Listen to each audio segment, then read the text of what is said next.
Okay, today I wanted to talk to you about adding your neck and your lip to your vessel.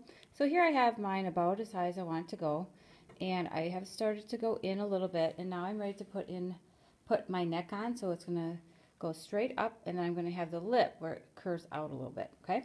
And that can be done with 2 coils. So I've rolled a nice long coil here, and I'm going to size it up. And the neck coil should go directly on top of the other coil. So I'm not going in, I'm not going out, I'm just going right on top. Okay, so then I will slip and score this. Remember, scratching to roughen it up. I don't want any googly eye incidences where the clay just pops off because it's a smooth surface being attached to another smooth surface. And then you're going to add some water to fill in those scratches you just put on there. Same here. And then I'm going to place it on directly on top of wet to wet. And I'm going all the way around. Okay. I do want to make sure I push it down so I can see that water oozing out of it, closing any spaces that there might be, air pockets. And also spend a little bit of time smoothing here, the seam. Okay, and then I am going to put my lip on, but this one is going to go onto the outside. Okay. And depending on how big you want your lip to be will depend on how far out you make it stick, okay? Some of this is going to be done with shaping. So I'm going to go to the outside edge here.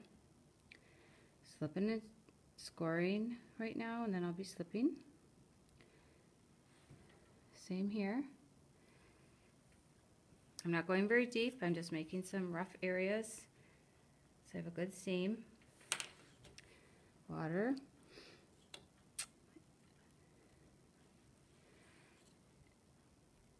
And then wet on wet.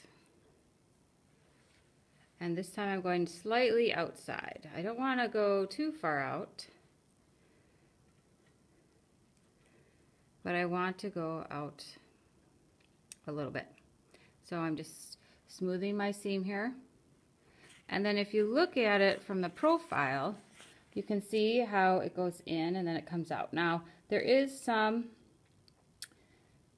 adjusting that you can do once you put your coils on. Right now I'm just pressing it down. You can see that water kind of oozing to fill in those gaps. And now it's time for me to smooth. And one of the tricks of smoothing is to take the outside of this and bring it down to fill that in. And by doing that, you're kind of adding to the indentation for the neck and the lip. So I'm going to go from the top, support on the inside, and smear it down. I will go all the way around for this. And just for the sake of time, I'm just going to do a section here. And then the last thing you can do, especially on the top, you might want to smooth this in. I'm planning on doing that, smoothing that in. And then don't forget you can shape it. So you could pinch it just slightly to bring that lip out even a little bit more. So there you go, in 2 easy coils, you can get a nice neck and lip to help bring out your shoulder.